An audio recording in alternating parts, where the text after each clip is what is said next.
Hello दोस्तों, स्वागत है आप सबका एक बार फिर हमारे चैनल पर। बात करने वाले इस वीडियो में वित्त कोष विभाग राजस्थान सरकार का महत्वपूर्ण ऑर्डर समस्त कर्मचारियों के लिए।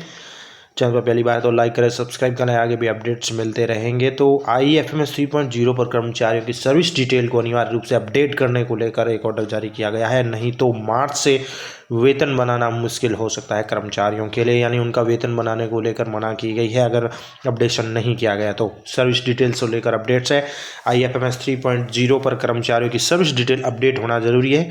कई कॉलम आते हैं जिसमें कैटेगरी, सब कैटेगरी, पे स्केल, पे लेवल, यानी कर्मचारी को वेतन संबंधित सारी डिटेल्स, सर्विस रिलेटेड डिटेल्स होती है, इनको अपडेट करना जरूरी है। इसको लेकर वित्त विभाग ने एक महत्वपूर्ण ऑर्डर जारी किया है।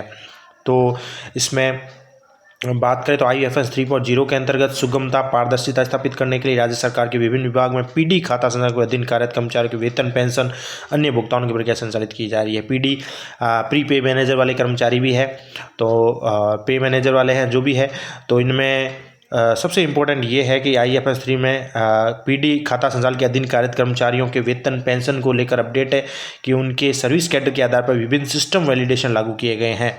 इनमें बात करें तो कर्मचारी से रिलेटेड जो सूचनाएं अपडेट करनी है वो है सर्विस कैटेगरी, सब सर्विस कैटेगरी, सर्विस कैडर, इसके अनुसार डेजिग्नेशन जैसे महत्वपूर्ण फील्ड सम्मिलित है। इन फील्ड के सही रूप से भरे जाने पर कर्मचारी का पेरेंट डिपार्टमेंट, सेवानिवृत्त की तिथि, पे लेवल आदि स्वतः प्रदर्शित होते हैं।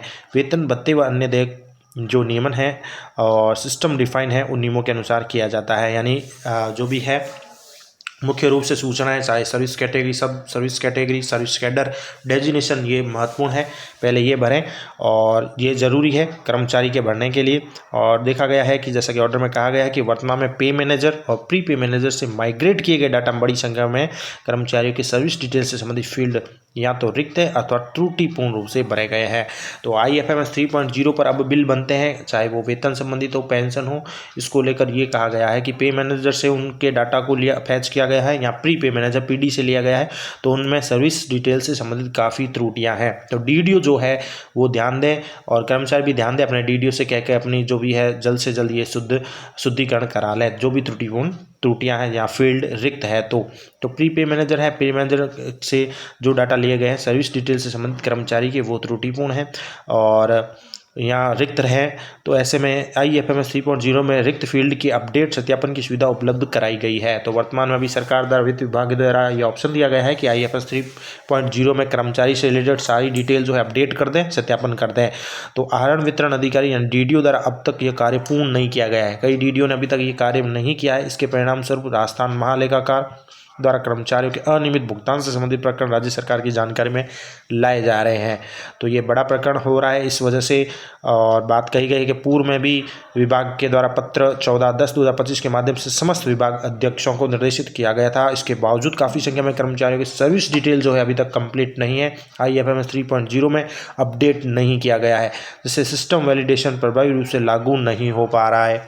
ऐसे में IFMS 3.0 में लागू सभी सिस्टम वैलिडेशन को पूर्णतः प्रभावी बनाने के उद्देश्य से निम्नलिखित निर्देश जारी किए जाते हैं। तो ये कार्य जल्द से जल्द DDO कंप्लीट करें। इसको लेकर दिशा निर्देश दिए गए हैं कि समस्त विभाग अध्यक्ष सुनिश्चित करें कि उनके अधीन कार्यरत सभी कर्मचारियों की सर्विस डिटेल, जिसमें सर्विस कैटेगरी, सब सर्विस कैटेगरी, डेजिग्नेशन यानी पद जो भी सर्विस कैडर के अनुसार दिया गया है, उनको IFMS 3.0 में सर्विस कैडर के अनुसार सही रूप से भरकर उसको सत्यापित कर दें, अपडेट कर दें।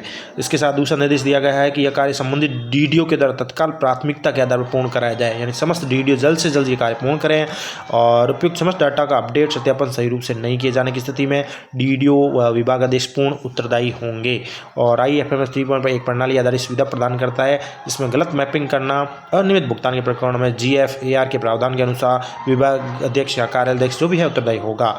और सबसे इम्पोर्टेंट इसमें कहा गया है कि जिन कार्मिकों का डेटा अपडेट अगर नहीं होगा तो मार्च से, यानी मार्च 2026 का जो वेतन होगा, जो अप्रैल होता है अप्रैल में, उनका वेतन नहीं बनाया जा सकेगा। इसके लिए आहरण वितरण अधिकारी यानी DDO स्वयं उत्तरदायी होंगे। तो कर्मचारियों के लिए बड़ी अपडेट है। समस्त कर्मचारी अपने DDO से जरूर कहें कि उनके डाटा IFMS 3.0 पर कंप्लीट कर दें। नहीं होगा डाटा अपडेट तो उनका मार्च 2026 का वेतन नहीं बन पाएगा, वेतन बिल नहीं जारी होगा, ये वित्त विभाग का कहना है। तो समस्त विभाग अध्यक्षों की अपेक्षा है कि इसको गंभीरता से लेते हुए फरवरी 2026 मार्च 2026 के वेतन भुगतान से पूर्व ही आवश्यक कार्रवाई सुनिश्चित कर लें और IFMS 3.0 से रिलेटेड जो भी कार्य है समय पर निपटा लें, ताकि पारदर्शी, नियमित और त्रुटि रहित भुगतान की प्रणाली स्थापित हो सके।